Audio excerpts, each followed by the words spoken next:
அதான் உங்களுக்கு ஏற்கனவே மதுரைக்கு வர்றப்பெல்லாம் அதை சொல்லியிருக்கோம்.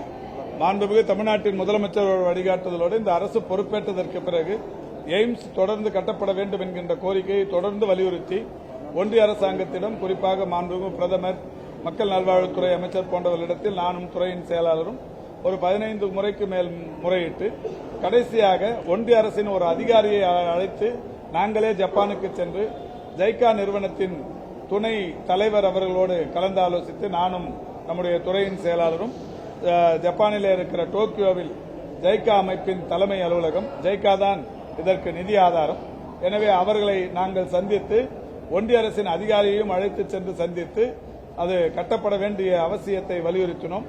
அந்த வகையில் அவர்கள் அப்பொழுதே ஒரு ஷெட்யூல் பிக்ஸ் பண்ணி கட்டுவதற்கு திட்டமிட்டு இப்போது கட்டப்பட்டுக் கொண்டிருக்கிறது.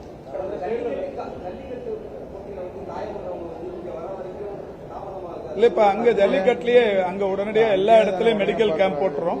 நானும் கடந்த ஆண்டு ஒரு 2 ஜல்லிக்கட்டு முகாம் போய் பார்த்தேன். அங்க மெடிக்கல் கேம்ப் போட்டு தேவையான வசதிகளை அங்கேயே பண்றாங்க.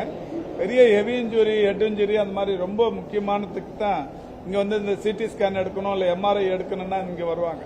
மற்றபடி இந்த போன் பிராக்சர் அதுனா அங்கேயே கட்டு போட்டு அந்த உடனடியா மருத்துவ வசதி அங்கேயே செய்யப்பட்டு கொண்டிருக்கிறது. என்னமா இல்ல, இப்ப அது இல்ல, மருத்துவ மையமே போட்டிருக்கிறோம். நடமாடு சிகிச்சை வாகனம் இல்ல, மருத்துவ மையமே ஒவ்வொரு ஜல்லிக்கட்டு இதுலயுமே அங்க போடுறோம். அறுவை சிகிச்சை அங்க மேற்கொள்ள முடியாது இல்ல, அது பெரிய மருத்துவமனைக்கு வந்து அதுக்கான வசதி, ஒரு குளிர்சாதன வசதி செய்யப்பட்ட, பியூமிகேஷன் செய்யப்பட்ட ஆபரேஷன் தியேட்டர் இதெல்லாம் இருந்து பண்ணாதான் சேஃப்டி. இல்லைன்னா இவங்களுக்கு பயனாளிக்கு பிரச்சனை வந்துடும்.